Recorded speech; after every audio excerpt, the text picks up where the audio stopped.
여러분, 오늘 하루도 참 수고 많으셨습니다. 가만히 자신을 한번 돌아보십시오. 아침에 눈을 뜨는 그 순간부터 지금 이 시간까지 우리는 얼마나 많은 것을 붙잡고 살아왔습니까? 가족을 위해 애쓰고, 일을 잘해내려 애쓰고, 좋은 사람으로 보이려 애쓰고, 관계가 어긋날까 봐 참고 또 참으며 살아왔습니다. 좋은 부모가 되어야 한다고, 좋은 자식이 되어야 한다고, 좋은 배우자가 되어야 한다고, 우리는 평생을 그렇게 자신을 다그치며 살아왔습니다. 누군가에게 미움받지 않으려 입을 다물었고, 누군가의 마음을 얻으려 마음에도 없는 말을 하기도 했습니다. 그렇게 하루하루를 견디며 여기까지 걸어왔습니다. 그런데 참 이상한 일이지요. 그토록 애쓰며 살았는데 마음은 왜 점점 더 무거워질까요? 더 잘하려고 할수록, 더 붙잡으려고 할수록 어째서 인생은 더 꼬이는 것처럼 느껴질까요? 밤에 잠자리에 누우면 천장이 까마득해 보일 때가 있습니다. 자식 걱정, 돈 걱정, 건강 걱정, 어제 누가 했던 말 한마디가 자꾸 떠올라 마음을 찌릅니다. 분명히 낮 동안에는 다 잊었다고 생각했는데 어둠 속에 누우면 그 모든 것들이 다시 살아납니다. 그리고 우리는 또 한 번 깊은 한숨을 내쉽니다. 부처님께서는 이런 우리의 마음을 이미 2500년 전에 꿰뚫어 보셨습니다. 그리고 조용히 말씀하셨습니다. 괴로움은 삶 자체에서 오는 것이 아니다. 괴로움은 붙잡고 있는 마음에서 시작된다. 이 말씀은 참 단순합니다. 그런데 이 단순한 한마디 안에 인생의 모든 비밀이 담겨 있습니다. 우리가 그토록 힘들어했던 이유, 그토록 잠 못 들었던 이유, 그토록 마음이 무거웠던 이유가 바로 이 한 문장 안에 다 들어있는 것입니다.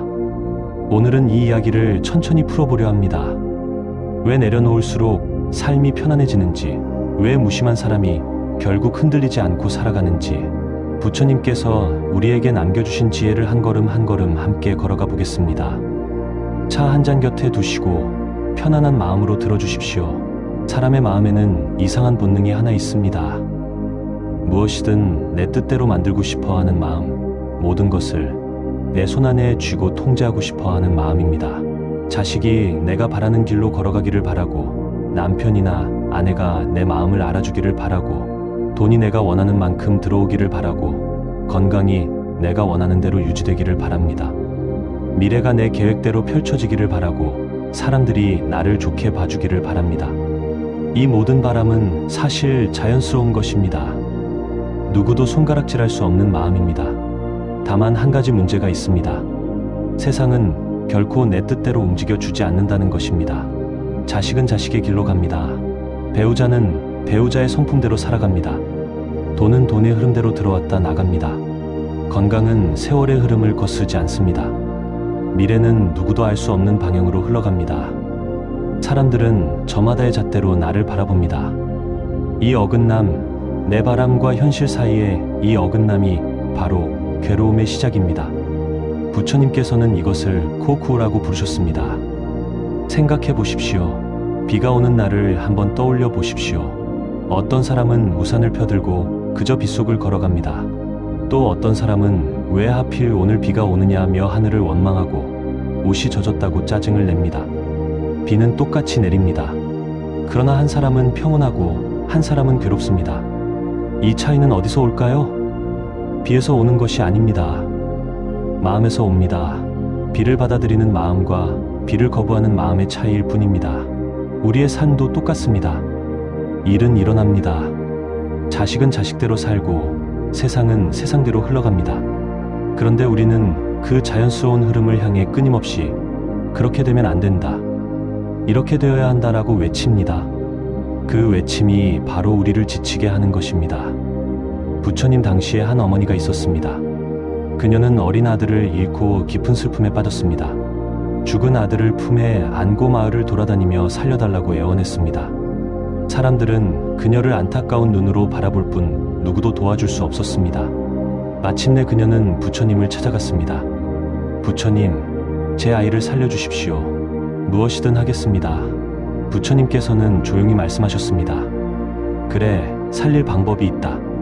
마을에 내려가 사람이 죽은 적 없는 집에서 겨자씨 한 줌을 얻어오너라. 어머니는 기쁜 마음으로 마을로 내려갔습니다. 그러나 집집마다 문을 두드릴 때마다 같은 대답이 돌아왔습니다. 우리 집에도 작년에 어머니가 돌아가셨소. 우리는 얼마 전에 남편을 잃었습니다. 우리 아이도 어릴 때 떠났답니다. 해가 저물도록 마을을 돌아다녔지만 사람이 죽지 않은 집은 단 한 곳도 없었습니다. 그제야 어머니는 깨달았습니다. 죽음은 자신만의 비극이 아니라는 것을, 모든 생명이 피해갈 수 없는 길이라는 것을 말입니다. 그녀는 아들을 마을 어귀에 묻고 부처님께 돌아왔습니다. 그리고 조용히 절을 올렸습니다. 슬픔이 사라진 것은 아니었지만 그 슬픔을 받아들일 수 있게 된 것입니다. 이 이야기가 우리에게 말해주는 것은 무엇입니까? 문제는 슬픔 자체가 아니라 그 슬픔을 어떻게든 되돌리려는 우리의 몸부림이라는 것입니다. 일어난 일은 이미 일어났습니다. 그것을 바꾸려고 애쓰는 그 마음이 우리를 더 깊은 수렁으로 끌어내립니다. 문제보다 집착이, 현실보다 미련이, 사실보다 바람이 우리를 더 힘들게 만듭니다. 여러분은 어떠십니까? 지금 가장 힘든 일을 한번 떠올려 보십시오. 그리고 가만히 들여다 보십시오. 그 일 자체가 힘든 것입니까? 아니면 그 일을 받아들이지 못하는 내 마음이 힘든 것입니까? 대부분의 경우 우리를 무너뜨리는 것은 사건이 아니라 그 사건을 붙잡고 있는 우리의 손입니다. 옛날 한 제자가 부처님께 여쭈었습니다. 부처님, 마음이 너무 어지럽습니다. 어떻게 하면 이 어지러운 마음을 가라앉힐 수 있겠습니까? 부처님께서는 곁에 있던 흙탕물 그릇을 가리키며 말씀하셨습니다. 이 물을 맑게 하고 싶다면 너는 어떻게 하겠느냐? 제자는 잠시 생각하다가 대답했습니다. 저어서 흙을 풀어보겠습니다. 부처님께서는 고개를 저으셨습니다. 저으면 저을수록 더 흐려진다. 그저 가만히 놓아두어라. 시간이 흐르면 흙은 저절로 가라앉고 물은 본래의 맑음을 되찾는다. 이 짧은 이야기 안에 인생의 큰 가르침이 들어 있습니다. 우리는 마음이 어지러울 때마다 무언가를 하려고 합니다. 더 생각하고, 더 따져보고, 더 매달리고, 더 애를 씁니다. 그러나 그렇게 휘저을수록 마음은 더욱 흐려질 뿐입니다. 진흙은 가만히 두어야 가라앉습니다. 마음도 그러합니다. 조급한 마음으로 내린 결정 중에 좋은 결정은 거의 없습니다. 화가 났을 때 보낸 문자, 서운한 마음에 던진 말 한마디, 불안한 마음에 서두른 선택, 이 모든 것들이 시간이 지나고 보면 후회로 남는 경우가 많습니다. 왜 그럴까요? 마음이 흐려져 있을 때는 사물의 본 모습이 보이지 않기 때문입니다. 흙탕물에 비친 얼굴이 일그러져 보이듯 흔들리는 마음에 비친 세상은 실제와 다릅니다. 그 일그러진 모습을 보고 내린 판단이 어찌 옳을 수 있겠습니까? 그러니 마음이 어지러울 때는 가장 먼저 멈춰야 합니다. 멈추고 가만히 두어야 합니다. 결정은 그 후에 해도 늦지 않습니다. 농부가 씨를 뿌리고 매일 흙을 파헤쳐 본다고 합시다. 싹이 났나 안 났나, 뿌리가 잘 내렸나 안 내렸나 매일 들여다보고 헤집어 본다면 어떻게 되겠습니까? 그 씨앗은 결코 자라지 못합니다. 좋은 농부는 씨를 뿌린 후에는 흙을 덮어두고 기다립니다. 햇볕과 비와 시간을 믿습니다. 우리의 삶도 그렇습니다.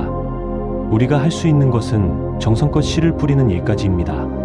그 씨앗이 언제 싹을 틔우고 어떤 꽃을 피울지는 하늘의 일입니다. 자연의 일입니다.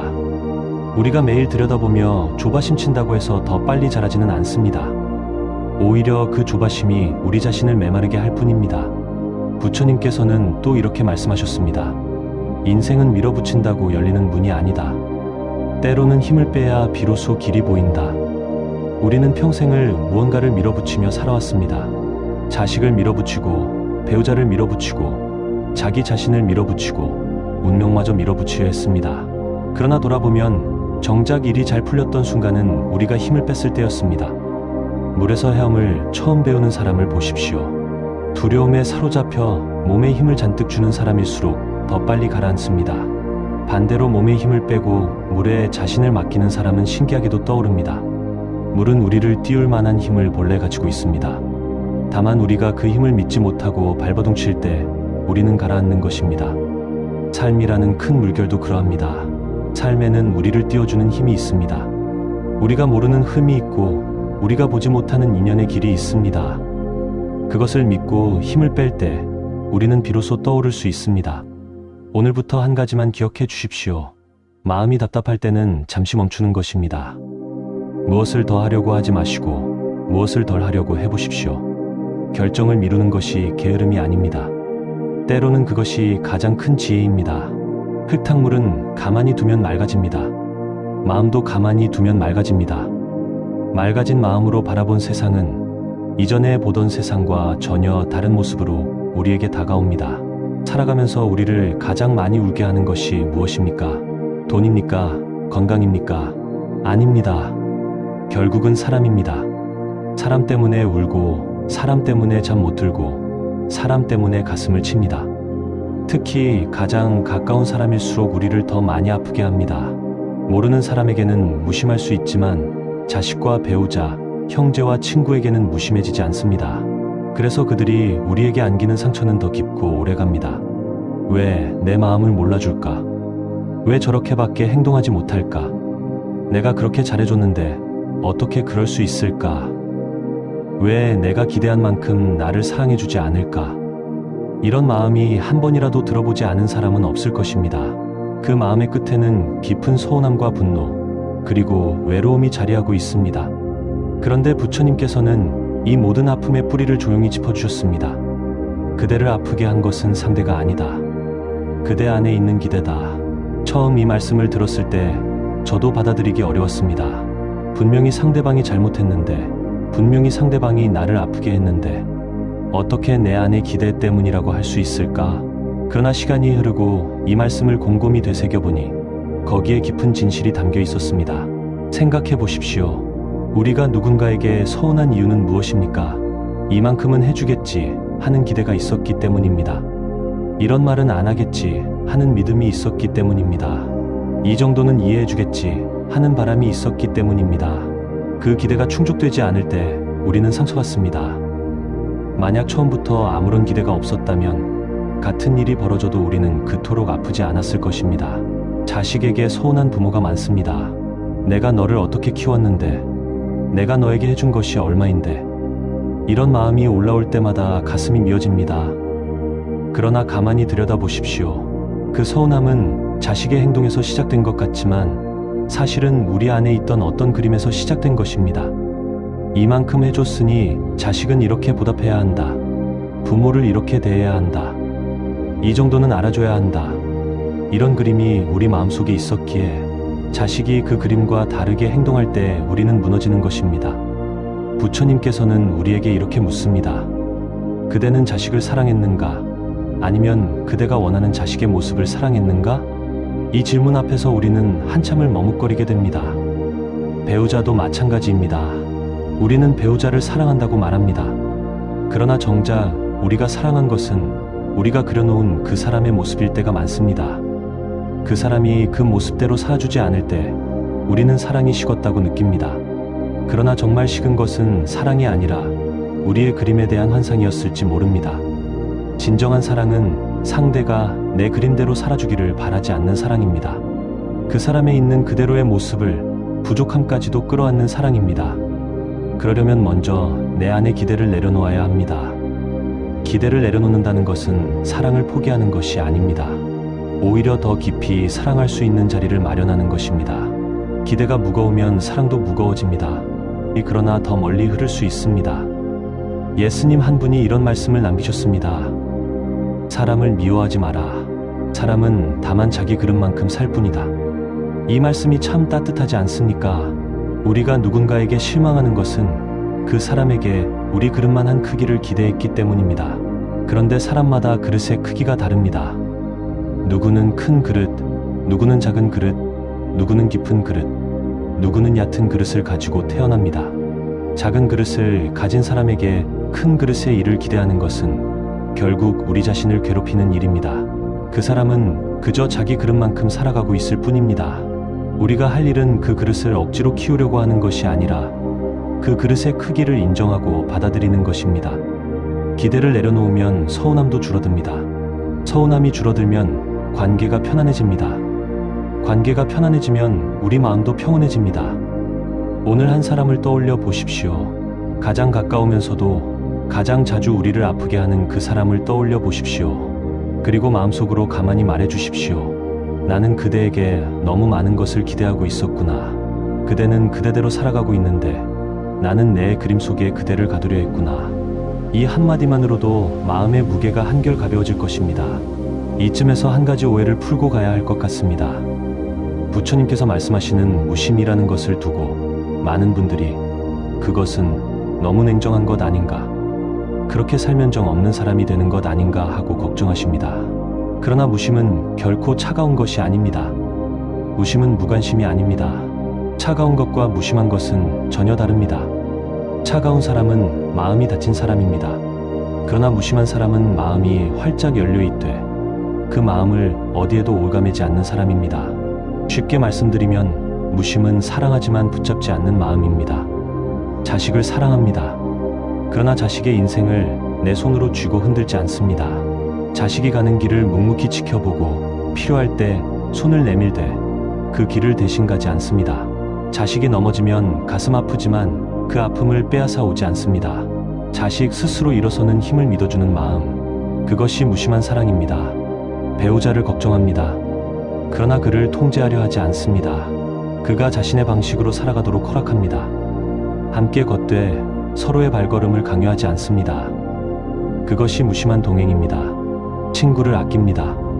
그러나 친구가 내 곁에 오래 머물기를 강요하지 않습니다. 만남이 있으면 헤어짐이 있다는 것을 압니다. 함께 있는 시간을 감사히 여기되 떠나간다고 원망하지 않습니다. 그것이 무심한 우정입니다. 이런 마음이 어찌 차가운 마음이겠습니까? 오히려 이런 마음이야말로 가장 깊고 따뜻한 마음입니다. 연꽃을 한번 생각해 보십시오. 연꽃은 진흙탕에서 피어납니다. 진흙이 없으면 연꽃은 자랄 수 없습니다. 그러니 연꽃에게 진흙은 때려야 뗄 수 없는 존재입니다. 그런데 신기한 것은 연꽃에 꽃이 패는 진흙이 묻지 않는다는 것입니다. 비가 내리면 흙탕물이 꽃잎을 적실 것 같지만 연꽃은 그 물을 또르르 흘려보냅니다. 진흙 속에 있으되 진흙에 물들지 않는 것, 그것이 연꽃의 지혜이고 부처님께서 말씀하신 무심의 모습입니다. 우리는 세상 속에 살아갑니다. 사람들과 부딪히며 살아갑니다. 슬픔도 만나고 기쁨도 만납니다. 그 어느 것도 피할 수 없습니다. 그러나 그 모든 것에 물들지 않을 수는 있습니다. 슬픔이 와도 그 슬픔에 잠기지 않고 기쁨이 와도 그 기쁨에 들뜨지 않는 마음, 그 마음이 무심한 마음입니다. 무심한 사람은 흔들리지 않습니다.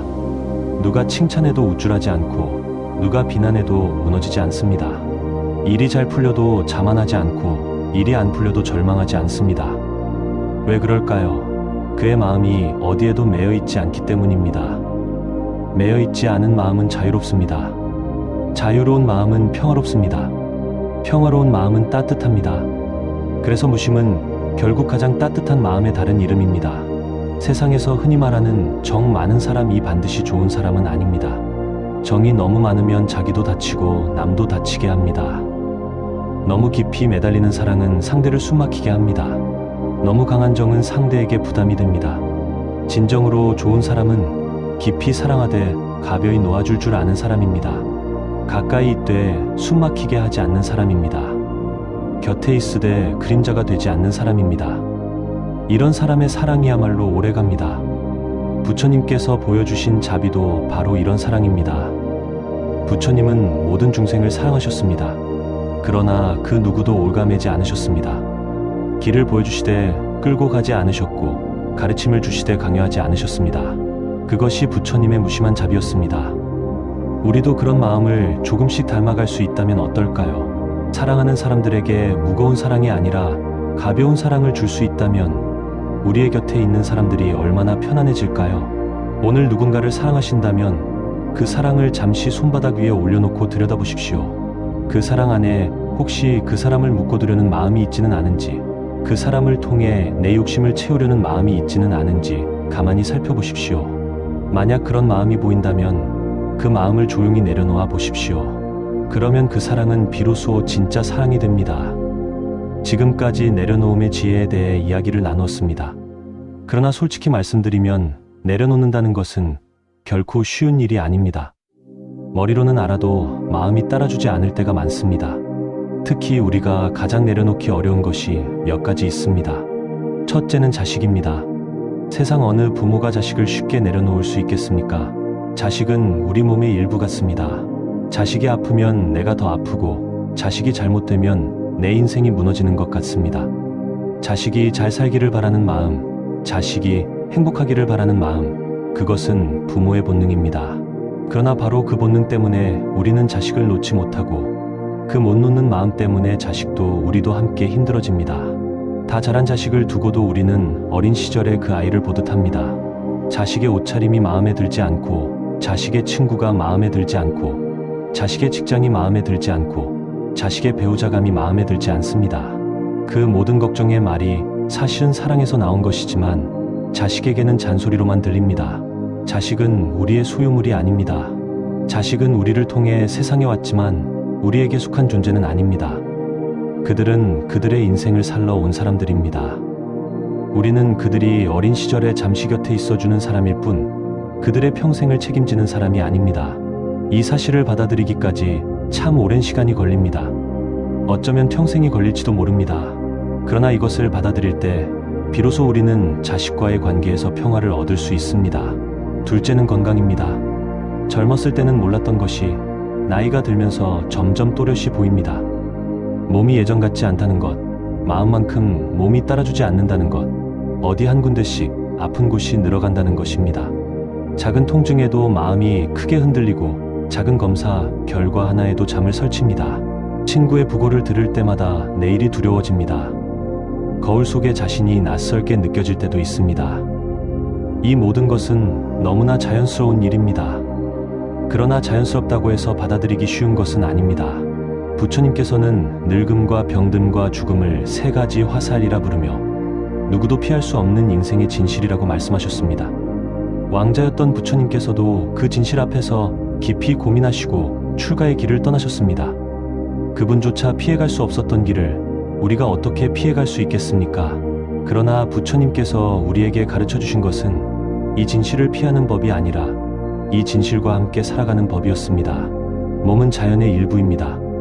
봄에 새순이 돋고 여름에 무성해지고 가을에 단풍 들고 겨울에 잠드는 나무처럼 우리 몸도 그 흐름을 따라갑니다. 우리는 그 흐름을 거슬 수 없습니다. 다만 그 흐름을 어떻게 받아들이느냐는 우리의 몫입니다. 매일 거울을 보며 사라진 젊음을 한탄할 수도 있고 거울을 보며 여기까지 함께 와준 이 몸에게 감사할 수도 있습니다. 어느 쪽을 선택하느냐에 따라 우리의 노년은 전혀 다른 모습이 됩니다. 셋째는 미래에 대한 불안입니다. 이것이 어쩌면 가장 무거운 짐일지도 모릅니다. 아직 일어나지도 않은 일을 미리 걱정하느라 우리는 오늘을 잃어버립니다. 노후에 돈이 부족하면 어쩌나, 몸져 누우면 누가 돌봐줄까, 자식들이 제대로 살아갈 수 있을까, 내가 떠난 후에 남은 사람들은 어떻게 될까, 이런 걱정들이 머릿속을 떠나지 않습니다. 그리고 그 걱정 때문에 오늘 잠을 설치고 오늘 마음을 졸이고 오늘 행복하지 못합니다. 부처님께서는 이런 우리의 모습을 두고 두 번째 화살을 맞는다고 하셨습니다. 이 비유는 정말 깊은 가르침입니다. 첫 번째 화살은 우리에게 실제로 일어난 일입니다. 몸이 아픈 일, 누군가가 떠난 일, 일이 잘못된 일. 이것은 누구에게나 닥칠 수 있는 현실의 고통입니다. 이 화살은 피할 수 없습니다. 그런데 우리는 첫 번째 화살을 맞은 후에 스스로 두 번째 화살을 쏘아 자신에게 박습니다. 왜 하필 나에게 이런 일이 일어났을까? 앞으로 더 나빠지면 어쩌지?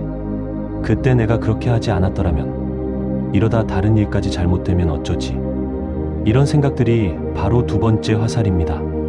부처님께서는 말씀하셨습니다. 지혜로운 사람은 첫 번째 화살만 맞을 뿐 두 번째 화살은 맞지 않는다. 첫 번째 화살은 어쩔 수 없습니다. 그러나 두 번째 화살은 우리가 스스로 쏘는 것이기에 우리가 멈출 수 있습니다. 사실 우리를 가장 많이 괴롭히는 것은 첫 번째 화살이 아닙니다. 두 번째, 세 번째, 네 번째로 이어지는 생각의 화살들입니다. 일어난 일은 이미 일어났고 그것은 시간이 지나면 흘러갑니다. 그러나 우리의 생각은 그 일을 끊임없이 곱씹고 부풀리고 미래로 끌고 갑니다. 지금 이 순간 여러분이 안고 있는 무거운 마음을 한번 살펴보십시오. 그 무게의 얼마만큼이 실제로 일어난 일이고 얼마만큼이 아직 일어나지 않은 일에 대한 상상입니까? 솔직히 들여다보면 대부분의 무게는 상상에서 온 것임을 알게 될 것입니다. 내일은 내일의 몫입니다. 내일 닥칠 일을 오늘 미리 짊어질 필요가 없습니다. 오늘은 오늘의 짐만 들고 가도 충분합니다. 내일이 오면 그때 다시 그 짐을 들면 됩니다. 부처님께서는 우리에게 이렇게 권하셨습니다. 과거를 좇지 마라. 미래를 갈망하지 마라. 다만 지금 여기에 깨어 있어라. 우리가 진짜로 살 수 있는 시간은 오직 지금뿐입니다. 어제는 이미 갔고 내일은 아직 오지 않았습니다. 우리의 손에 있는 시간은 오직 이 순간뿐입니다. 이 순간을 깊이 살아내는 것, 이 한 끼의 밥을 감사히 먹고 이 한 잔의 차를 음미하고 이 한 사람과 진심으로 이야기하는 것, 그것이 가장 큰 수행이고 가장 큰 행복입니다. 이제 다시 무심에 대한 이야기로 돌아와 보겠습니다. 여기까지 함께 걸어오신 분들이라면 이제 무심이라는 말이 처음 들었을 때와는 조금 다르게 다가오실 것입니다. 무심은 차가운 것이 아니라 따뜻한 것이고 포기가 아니라 믿음이며 게으름이 아니라 깊은 지혜라는 것을 어렴풋이 느끼셨을 것입니다. 무심의 진짜 의미는 무엇입니까? 첫째, 무심은 삶을 믿는 태도입니다. 내가 모든 것을 통제하지 않아도 삶은 흘러갑니다. 내가 일일이 챙기지 않아도 세상은 돌아갑니다. 내가 걱정하지 않아도 자식은 자식의 길을 찾아갑니다. 이 사실을 믿는 마음, 그것이 무심의 출발입니다. 이 믿음은 그냥 생기는 것이 아닙니다. 살아오면서 우리는 여러 번 경험했습니다. 정말 걱정했던 일이 별것 아닌 채로 지나갔던 경험, 죽도록 매달렸던 일이 결국 다른 모습으로 풀려갔던 경험, 손에 잡지 못해 안타까웠던 것이 시간이 지나니 별로 중요하지 않게 느껴졌던 경험, 이런 경험들이 쌓이면서 우리는 조금씩 깨닫습니다. 인생에는 우리가 다 알 수 없는 큰 흐름이 있다는 것, 그 흐름은 대체로 우리를 좋은 방향으로 이끈다는 것, 우리가 발버둥 칠수록 오히려 그 흐름을 거스르게 된다는 것을 말입니다. 이 깨달음이 깊어질수록 우리는 점점 무심해집니다. 무심해진다는 것은 결국 삶에 대한 신뢰가 깊어졌다는 뜻입니다. 둘째, 무심은 흐름과 싸우지 않는 마음입니다. 강물을 거슬러 헤엄치는 사람은 빨리 지칩니다. 아무리 힘이 세도 강물의 흐름을 이길 수는 없습니다. 그러나 강물의 흐름에 몸을 맡기는 사람은 오래 갑니다. 멀리 갑니다. 힘들이지 않고도 목적지에 닿습니다. 인생도 그렇습니다. 인생에는 거슬 수 없는 흐름이 있습니다. 세월의 흐름, 인연의 흐름, 변화의 흐름. 이것들과 싸우는 것은 강물과 싸우는 것과 같습니다. 결국 우리만 지칠 뿐입니다. 무심한 사람은 이 흐름을 거스르지 않습니다. 봄이 오면 봄을 살고, 여름이 오면 여름을 살고, 가을이 오면 가을을 살고, 겨울이 오면 겨울을 삽니다. 젊으면 젊은 대로, 늙으면 늙은 대로 살아갑니다. 만나면 만나는 대로, 헤어지면 헤어지는 대로 받아들입니다. 이렇게 살아가는 사람의 얼굴에는 깊은 평온이 있습니다. 무엇이 와도 흔들리지 않는 평온, 무엇이 가도 무너지지 않는 평온입니다. 셋째, 무심은 지나갈 것을 지나가게 두는 희입니다. 모든 것은 지나갑니다. 좋은 일도 지나가고 나쁜 일도 지나갑니다. 만남도 지나가고 이별도 지나갑니다. 기쁨도 지나가고 슬픔도 지나갑니다. 이 사실을 받아들이는 것이 무심의 핵심입니다. 우리는 좋은 것은 붙잡으려 하고 나쁜 것은 밀어내려 합니다. 그러나 좋은 것도 영원히 머물지 않고 나쁜 것도 영원히 가지 않습니다. 모든 것은 흘러가게 되어 있습니다. 이 진실을 받아들이면 우리는 좋은 일이 와도 지나치게 기뻐하지 않고 나쁜 일이 와도 지나치게 슬퍼하지 않게 됩니다. 둘 다 손님처럼 맞이하고 손님처럼 보냅니다.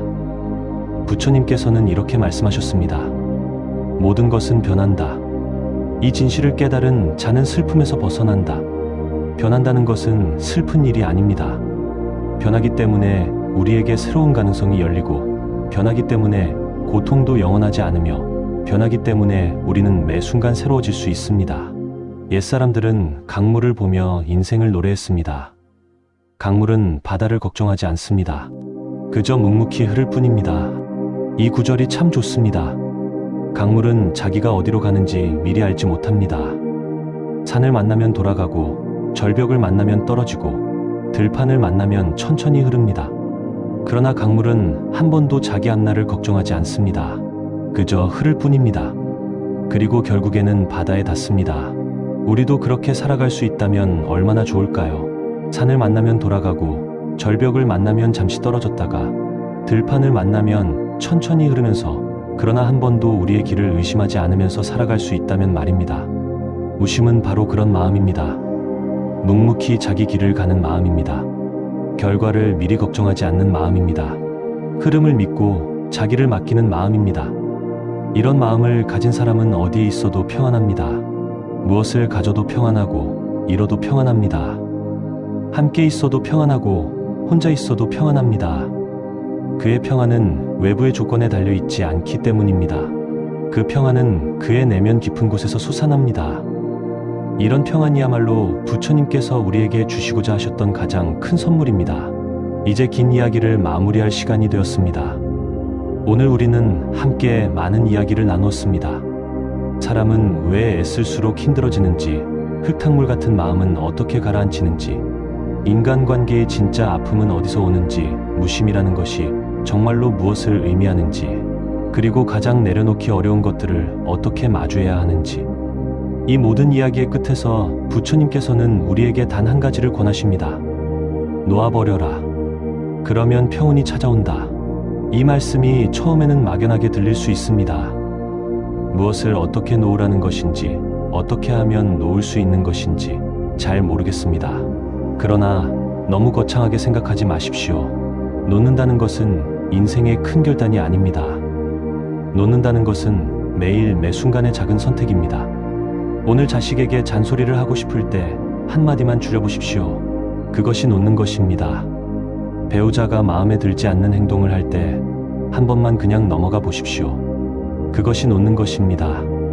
누군가 무심한 말을 던졌을 때 그 말을 마음에 담아두지 말고 흘려보내 보십시오. 그것이 놓는 것입니다. 이런 작은 놓음이 하루하루 쌓이면 어느 순간 우리의 마음은 놀랍게 가벼워져 있을 것입니다. 이전에는 그렇게 무거웠던 일들이 별것 아닌 것처럼 느껴지는 날이 옵니다. 이전에는 그렇게 흔들렸던 마음이 잔잔한 호수처럼 평온해지는 날이 옵니다. 오늘도 우리는 무언가를 붙잡느라 많이 지쳐 있었는지도 모릅니다. 손에 잡히지 않는 것을 잡으려고, 마음대로 되지 않는 것을 마음대로 하려고, 흘러가는 것을 멈추려고 애쓰며 살아왔습니다. 그 모든 애씀이 우리를 여기까지 데려왔지만 동시에 우리를 많이 지치게 했습니다. 이제 잠시 손을 펴보십시오. 꼭 쥐고 있던 그 손을 펴고 그동안 쥐고 있던 것들을 하나씩 놓아보십시오. 자식에 대한 걱정도, 미래에 대한 불안도, 누군가에 대한 서운함도, 자신에 대한 다그침도, 잠시만, 아주 잠시만 손을 펴보십시오. 손을 펴는 그 순간 신기한 일이 일어납니다. 무거웠던 어깨가 가벼워지고 답답했던 가슴이 트입니다. 그리고 어디선가 따뜻한 바람이 불어옵니다. 그 바람은 우리가 그동안 잊고 있었던 평온의 바람입니다. 부처님께서 말씀하셨습니다. 놓아버림 속에서 평온이 열린다. 이 한마디를 오늘 밤 베개 곁에 두고 잠드시면 좋겠습니다. 그리고 내일 아침 눈을 뜨실 때 가만히 마음속으로 되뇌어 보십시오. 오늘은 조금 덜 붙잡고 살자. 오늘은 조금 더 흘려보내고 살자. 오늘은 삶이 나를 잘 이끌어가고 있다고 믿어보자. 이렇게 하루를 시작하시면 그날의 무게는 한결 가벼워질 것입니다. 여러분, 오늘 하루도 정말 수고 많으셨습니다. 그동안 너무 많이 애쓰며 살아오신 여러분의 마음에 깊은 위로가 닿기를 바랍니다. 그리고 오늘 밤만큼은 모든 짐을 잠시 내려놓으시고 편안히 쉬시기를 바랍니다. 삶은 생각보다 우리를 잘 이끌어가고 있습니다. 우리가 손을 놓아도 삶은 멈추지 않습니다. 오히려 우리가 손을 놓을 때 삶은 더 부드럽게 우리를 안내합니다. 강물은 바다를 걱정하지 않습니다. 그저 묵묵히 흐를 뿐입니다. 우리도 그렇게 흐를 수 있기를. 오늘도, 내일도, 그 다음 날도 묵묵히 그러나 평온하게 흐를 수 있기를. 마음 깊이 두 손 모압입니다. 오늘 이야기가 여러분의 마음의 작은 등불 하나 켜드릴 수 있었다면 더없이 기쁘겠습니다. 나무 아미타불, 관세음보살. 부디 평안하십시오.